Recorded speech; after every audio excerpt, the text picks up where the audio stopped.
सहारनपुर के पास एक गंग नहर पड़ती है। वहाँ पर एक व्यक्ति की डेड बॉडी बरामद की जाती है। बहुत छत बिछत हालत में डेड बॉडी है। पुलिस ने डेड बॉडी बरामद की और पोस्टमार्टम के लिए भिजवाया। पोस्टमार्टम में क्लियर हुआ कि गला दबा करके हत्या की गई है और सिर को किसी भारी वस्तु से कुचला गया है।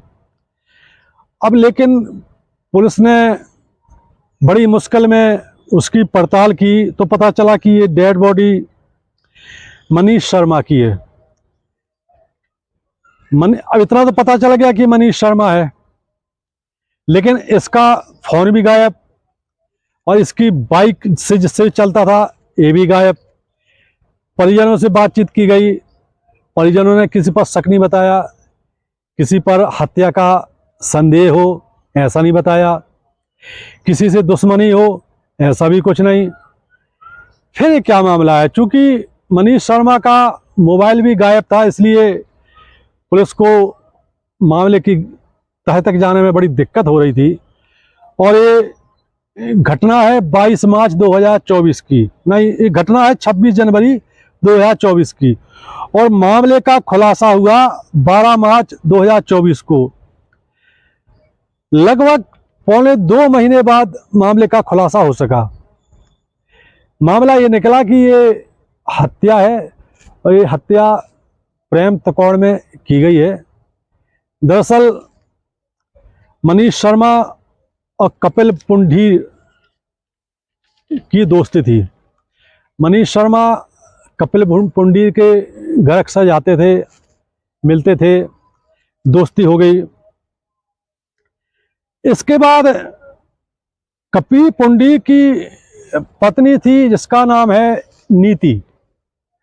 नीति बहुत खूबसूरत है और मनीष शर्मा का उस पर दिल आ गया। पत्नी भी उससे प्रभावित हो गई और दोनों के बीच काफी बातचीत होने लगी। मनीष शर्मा और कपिल की पत्नी नीति के बीच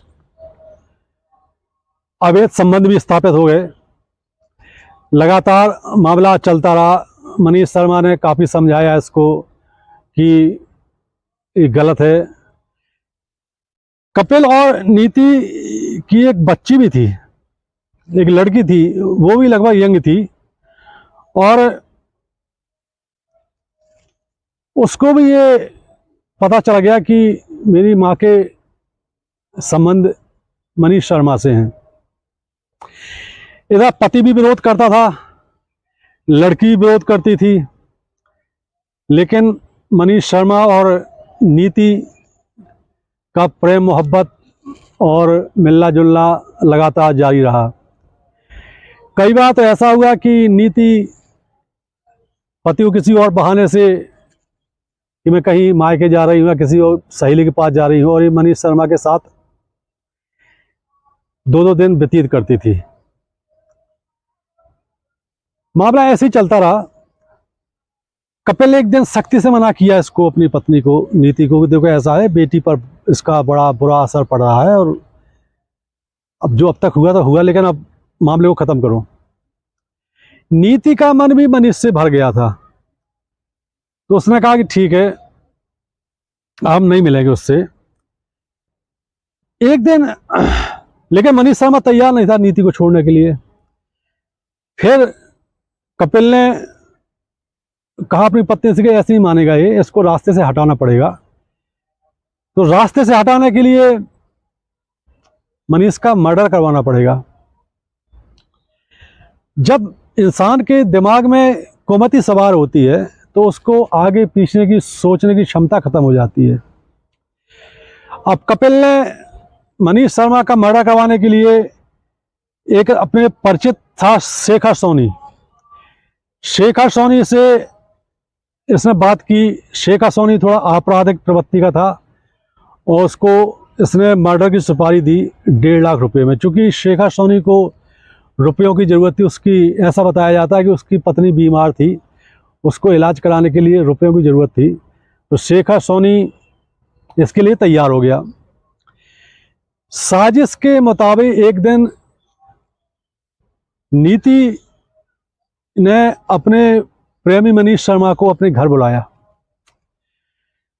बुलाया और उस दौरान इसकी बेटी भी वहीं मौजूद थी और पति कपिल भी वहीं पर मौजूद था।